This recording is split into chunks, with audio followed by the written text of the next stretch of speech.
You will hear a number of different recordings, and you will have to answer questions on what you hear. There will be time for you to read the instructions and questions, and you will have a chance to check your work. All the recordings will be played once only.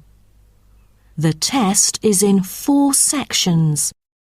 At the end of the test, you will be given 10 minutes to transfer your answers to an answer sheet. Now turn to Section 1. Section 1. You will hear a telephone conversation between a teacher from the art centre and a female student's father about her art courses. First, you have some time to look at questions 1 to 3.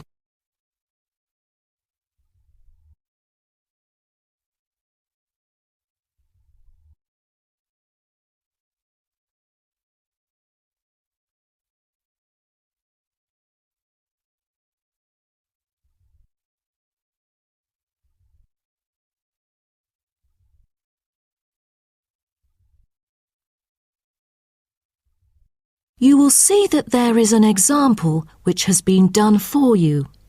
On this occasion only, the conversation relating to this will be played first. Good afternoon. May I speak to Emma's parent? Afternoon. I'm her father. Who am I speaking to? This is Emma's teacher, Jane Carson, calling from the Arts Centre. I'm just calling to talk about her drama class at the centre. Oh, thank you for calling. How's Emma doing in drama class? You know, she just transferred here last month, unlike the others in her class who have been taking the course the whole semester since June. So I'm a bit worried that she might not fit in so well.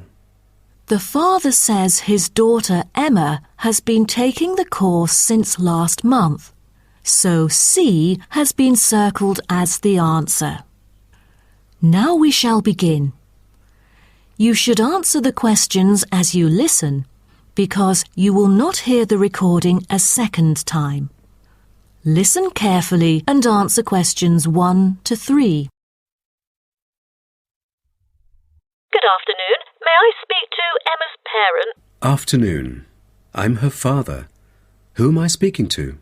This is Emma's teacher, Jane Carson, calling from the Arts Centre. I'm just calling to talk about her drama class at the centre. Oh, thank you for calling. How's Emma doing in drama class?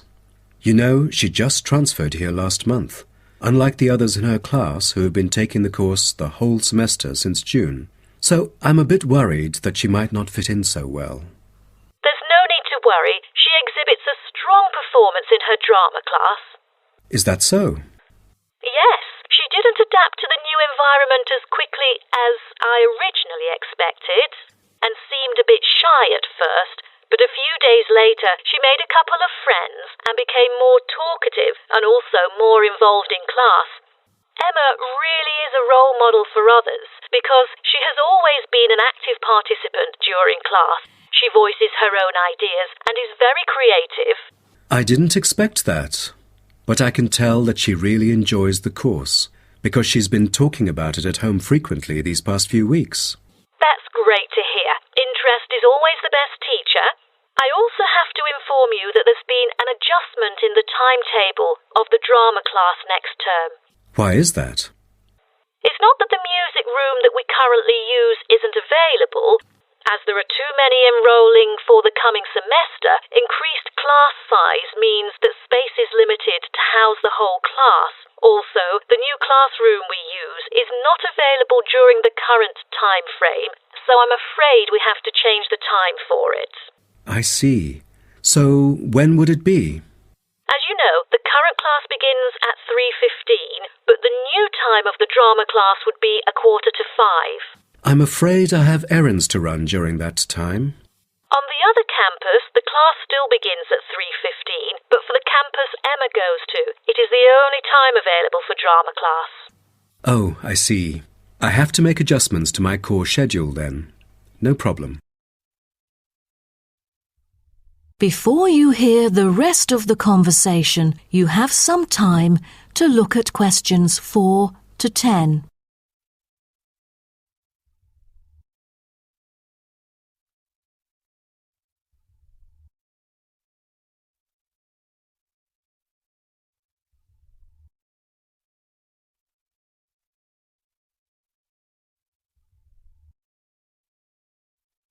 Now listen and answer questions 4 to 10. Miss Carson, I'm thinking about signing Emma up for another art course. I'm thinking about dance class. Dance class is a popular course here, a great choice for a child to shape up and have fun. But unfortunately, it is oversubscribed at the moment. I have to put you on the waiting list. That's too bad. What else can I choose from then? Could you give me some advice? Sure. Emma could take singing class as well. This would improve her musicality. Sounds good. When is that? It is held every Friday evening. That's too bad. Emma already has a swimming class earlier that evening. It will be too late for her to come home if she takes this course. There is also a vocal course available. Emma's got a great voice. I'm sure she'll stand out in the class. Tell me about it. The vocal course starts at 4:30 p.m. every Tuesday. It isn't fully booked yet. Great teacher, experienced and beloved by students. The price is a bit higher though. How much is it? It's $110. Oh, that's too much. Way over our budget. We have to cover the extra cost if we choose it. Or maybe Emma could take music class. What is it about? Learning about songs and musicals. Well, the students have the opportunity to play different instruments like the piano, drum and so on. They can also learn to write music under professional guidance. That's exactly what Emma is eager to learn. How much would it cost? It was $63 last term, but this term it is $85, $22 more than the original price. We can afford that. When does the course begin? The course starts on September the 7th.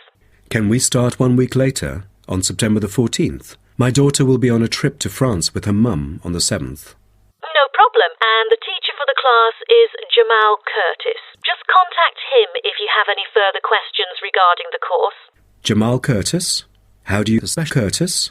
Oh, it's C-U-R-T-I-S. Thank you. That is the end of section 1. You now have half a minute to check your answers.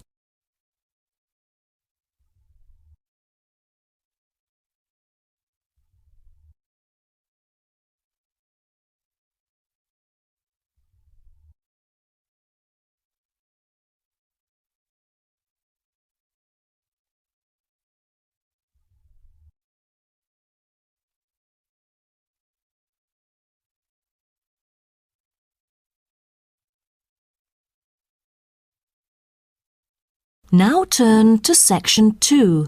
Section 2. You'll hear a coordinator for the annual ski and snowboard exhibition talking to the audience about some practical information for the whole event.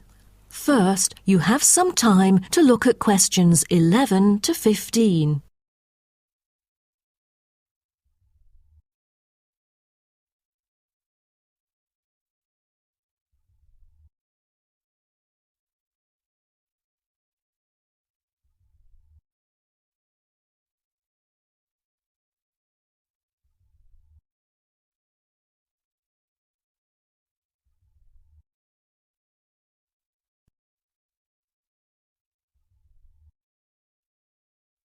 Now listen carefully and answer questions 11 to 15.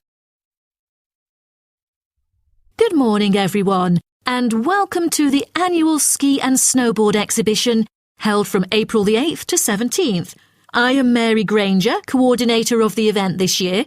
The 10-day event features many highlights. As a snow sports lover, I know you are looking forward to a great time here. Now, I'd like to offer you some practical information about the whole event and what to expect from it. This might be the first time coming here for some of you, so for those who are still wondering about the right accommodation, I recommend Sky Hotel. It has its own health and sports clubs, just like most of the hotels here, but I love it because of its incredibly cosy beds which guarantees good rest after an exhausting day of exploration. If you haven't brought your own equipment like poles, boots and skis, they are available for purchase or rent at Ski Set or Snow Rental.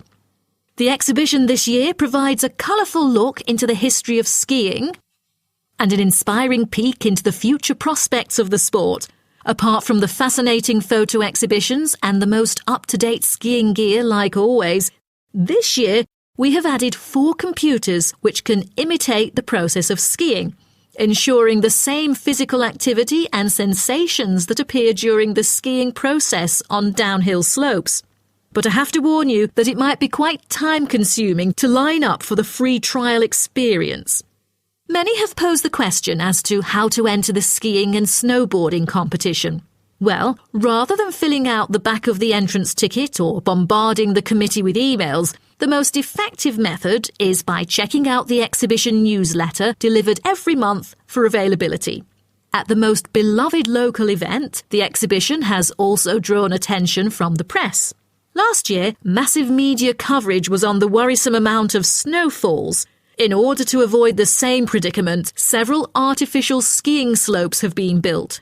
With more participants this year, we have lowered the entrance fee, which has been widely reported to local newspapers. A bonus for our participants is the ski programme. It offers a wide variety of lessons and sessions with qualified instructors, ensuring that all ages and abilities are catered to, from the first-timers to seasoned amateurs. I strongly advise you to sign up for the programme, as it is offering an unprecedented 30% discount. That's mainly because we are cooperating with the programme organiser, who promises affordable prices only for the participants of the festival this year.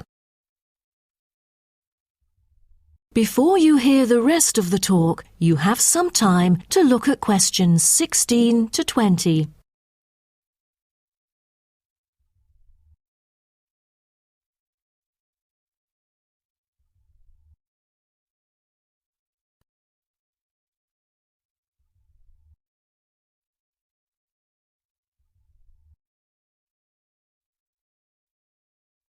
Now listen and answer questions 16 to 20. Now, I would like to introduce you to the list of presentations during the following week so that you can better plan your schedule. The first presenter, Simon, is one of our best ski instructors. As an experienced instructor, he will inform you about the dangers that face skiers and snowboarders. Accidents happen mostly to those who are careless or ignorant. Good risk management involves considering both the probability and consequences of an accident. The next speech, titled Solution, is given by Jamie Kurt. A list of problems may occur to novice skiers and snowboarders, so he is going to offer useful information for first-timers on choosing the appropriate gears, the right dress code, and ways of protecting your skin. For instance, some of you may have rented the skiing equipment, but rental footwear is notoriously uncomfortable. Then, Jamie will provide instructions to help make your footwear fit better. The third speech is about a documentary introducing skiing and snowboarding and the difference between the two sports. It also depicts a group of snow lovers exploring new slopes with breathtaking views. The director, Andy Fisher, will be there, addressing the whole shooting experience. The fourth talk is about the tricks of skiing, presented by Harry Tyson. It is most useful for those who have already tried skiing, yet still need more practice to master the sport. Harry will teach you how to turn more skillfully. A lot of people can keep their skis roughly parallel, but there's no point if you make it hard to work with and slide around out of control. Useful exercises will also be suggested to improve your parallel skiing technique so that you can tackle steeper slopes and enjoy yourself more. Jason Smith will be the last presenter, mainly addressing towards advanced skiers. He manages to apply snow climbing into skiing. Climbing in soft snow, you are floundering around. Walking becomes harder. So, a good trick during climbing is to maintain a wider gait, approximately shoulder width, so that you are more stable while walking. This works for skiing as well. That is the end of section 2. You now have half a minute to check your answers.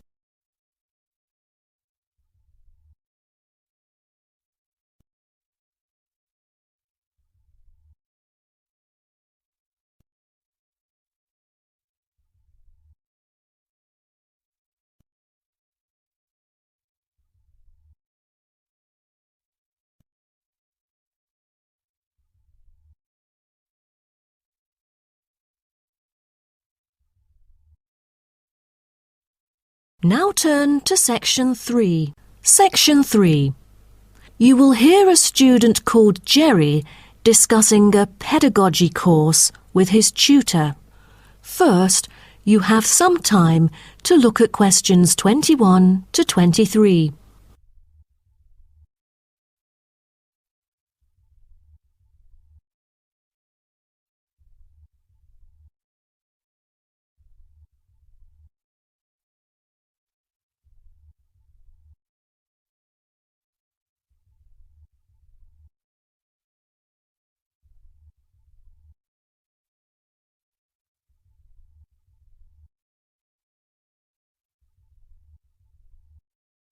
Now, listen carefully and answer questions 21 to 23.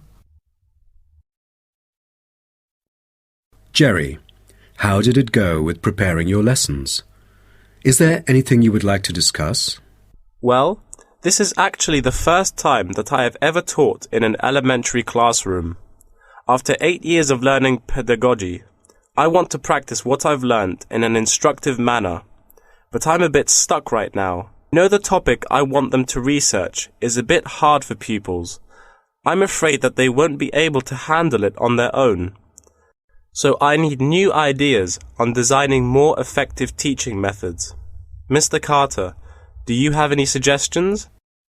Well, you should probably read this book called Professional Learning, written by J.K. Symonds. He is a professor who just transferred here last semester, but is already popular amongst the students for his creative teaching methods. There is an extensive range of learning approaches mentioned in the book, including approaches for team research, which might be helpful to you. You mean dividing the students into groups to do research?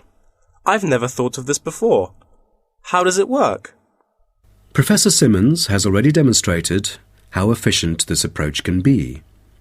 Basically, it aims to increase cooperation between students so they can present the results in a collaborative fashion. It helps them to develop their own voice and perspective. I'll check out the book as soon as possible. It seems I can borrow some of the essential concepts and work them into my course design. Before you hear the rest of the talk, you have some time to look at questions 24 to 30.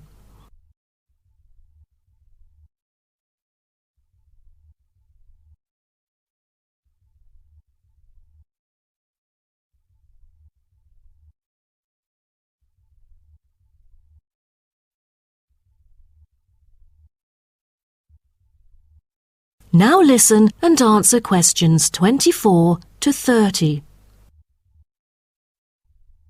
Well, I was thinking maybe I could use both observation and non-observation as a part of my teaching methodology.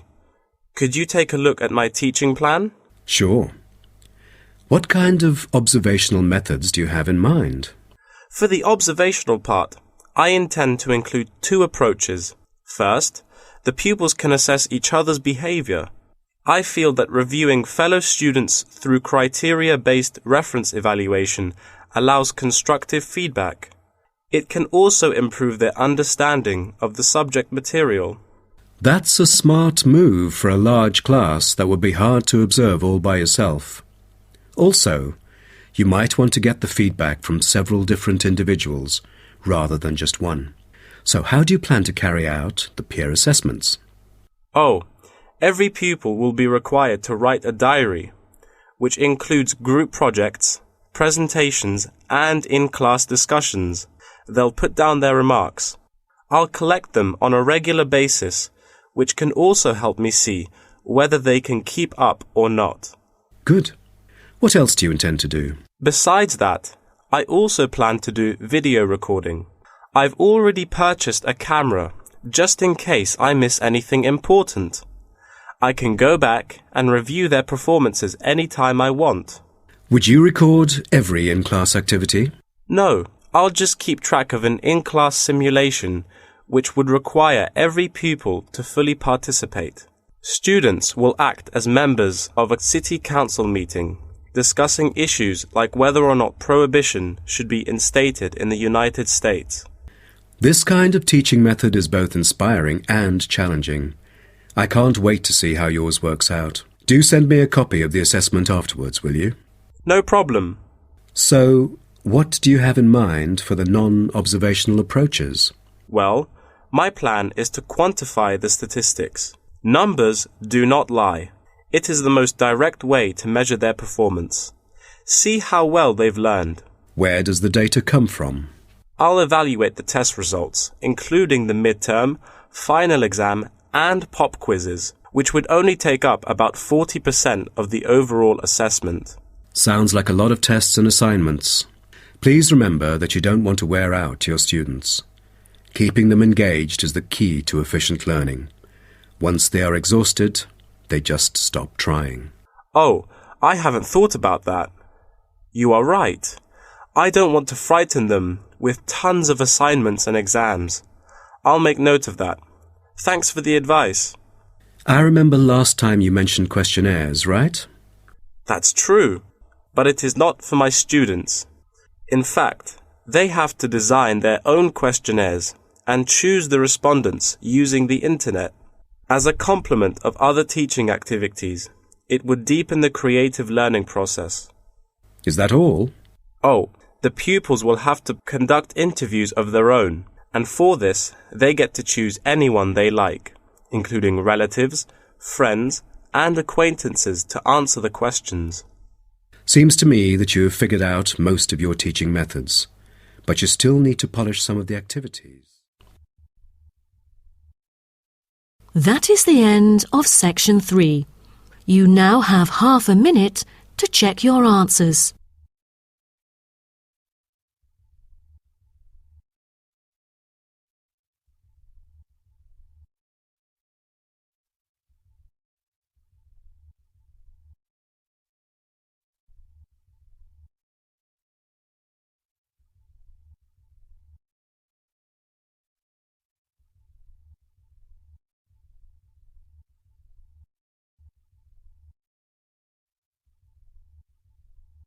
Now turn to section 4. Section 4. You will hear part of a lecture about urban migration. First, you have some time to look at questions 31 to 40.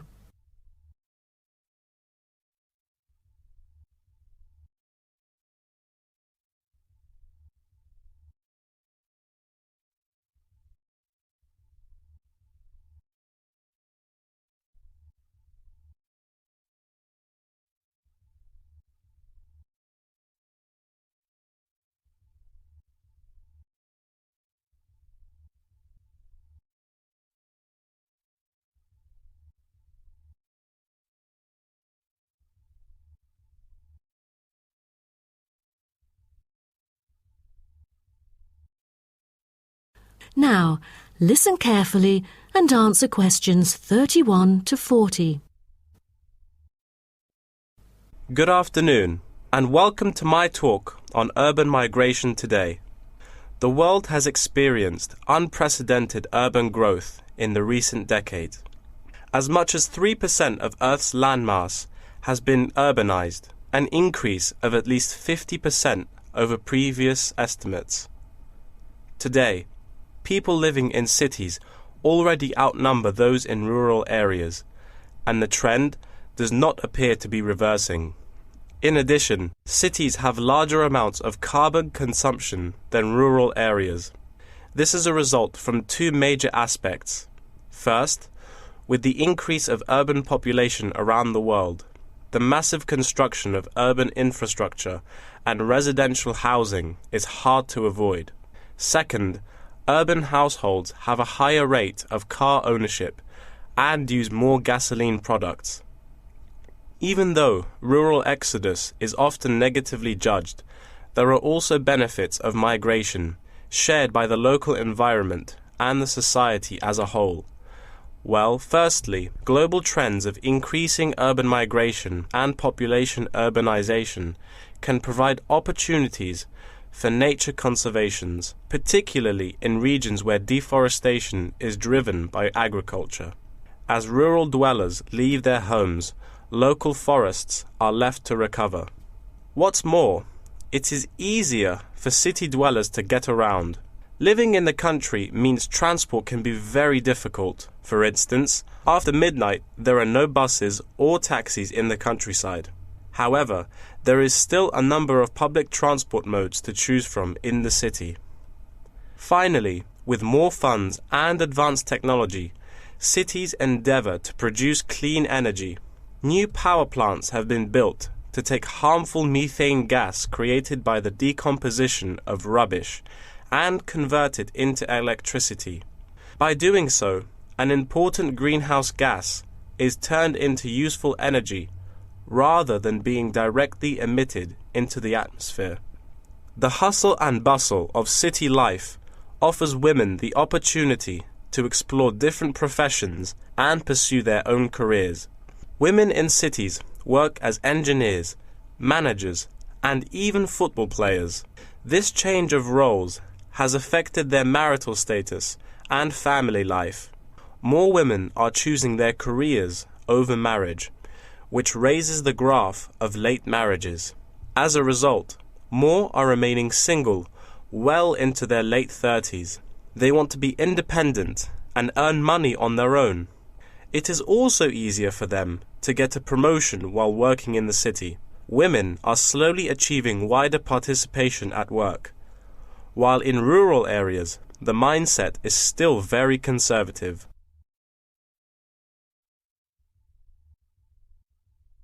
However, cities also change the way that humans interact with each other and the environment, often causing multiple problems. In general, urban wages are significantly higher, so moving to the city is an opportunity to earn what was impossible in rural areas.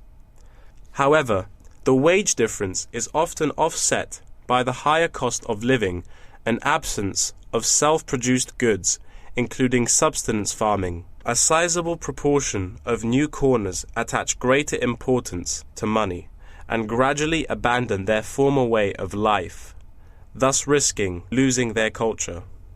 These new city residents are also faced with another problem. According to statistics, crime rates are significantly higher in densely populated urban regions than in rural areas.